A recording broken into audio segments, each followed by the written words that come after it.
Good morning, everyone. It's good to be with you on our morning coffee chat.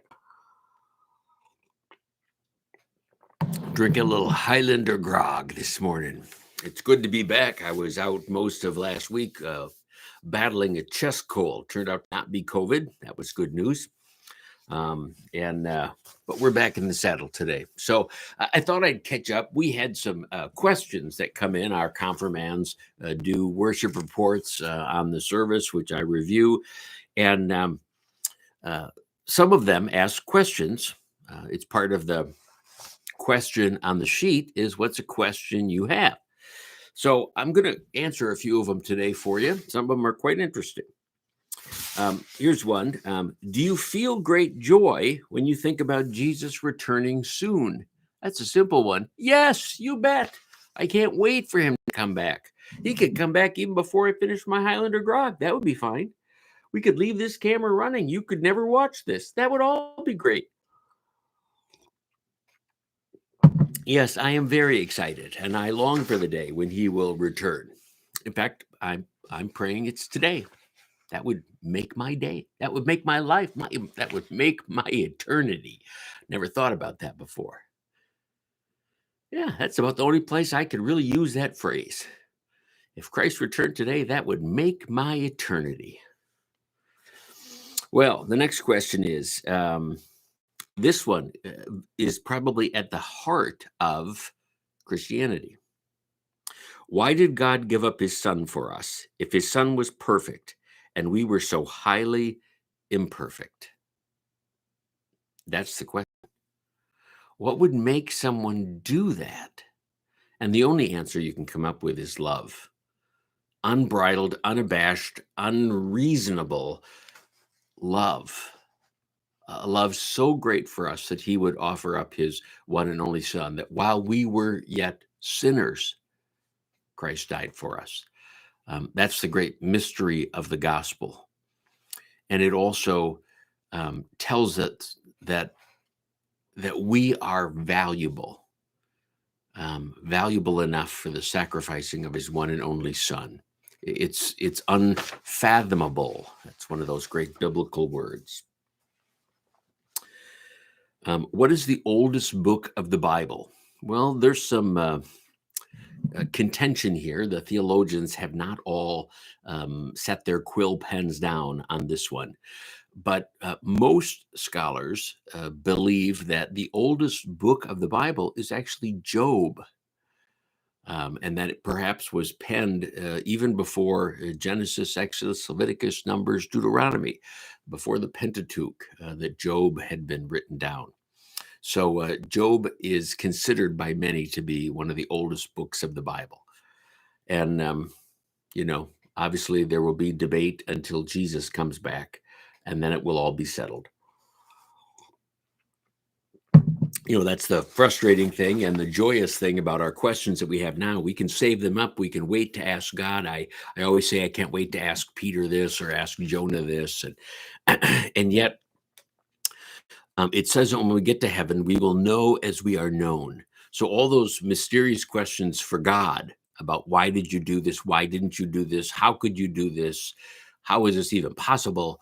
Those will all be clear to us. Hopefully, he will still leave some room for us to have some conversation with people like Job and Peter and say, why'd you do this? It'd be good to have a little mystery left in our day. A deep question. Is the eternal light electric or a real candle?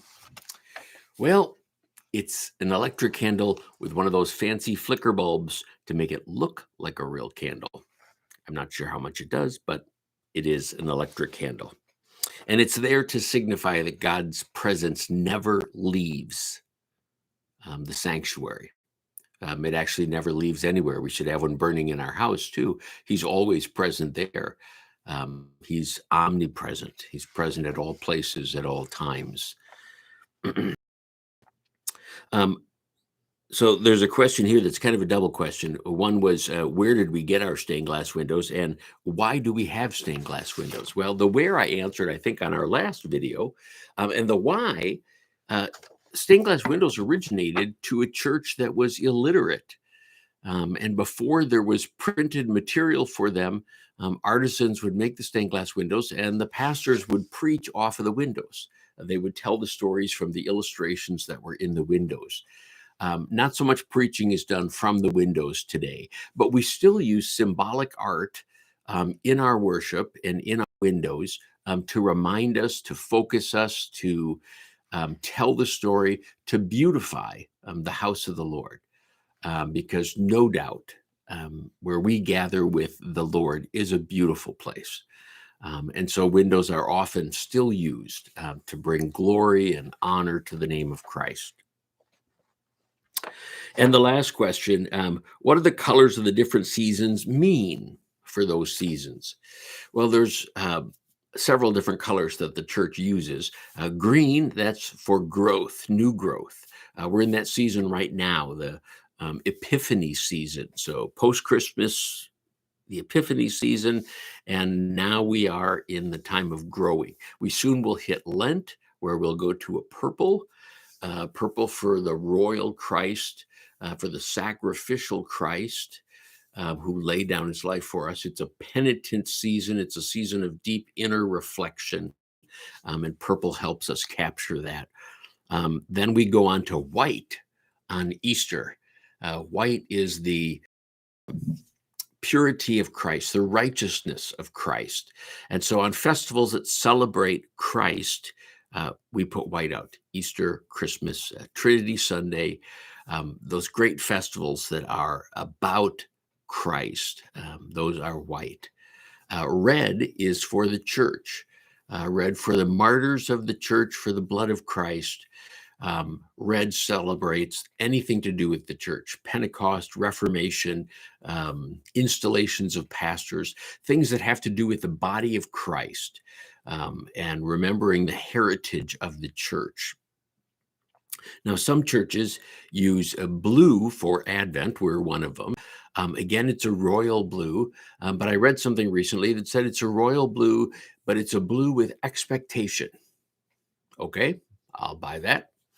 It is a more expectant blue. In fact, you'll notice kind of a pale royal blue in my office now. So it's a great color for Advent, in that expectation of the coming King to come in majesty and glory, really reflecting on not just his coming as a Christ of the manger, but coming as Christ the King, to claim his people. So those are a few of the questions that have come in this week. We'd love to hear your questions. Go ahead and email them to us, text them to us, send them by carrier pigeon, as my smoke signal's a little weak these days. But go ahead and get them into us, and we'll answer your questions perhaps sometime. Or if you have a topic you want us to discuss some morning, go ahead and reach out and let us know. Well, like I said at the beginning, it's good to be back with you today. It's good to be back in my office, back at work. My cactus survived my absence. My birds are elated I've come back to fill the feeder. Be blessed, my friends. And we shall see you another day as we spend some time in reflection and conversation around a good cup of coffee. Or maybe even a Diet Coke. That would work too.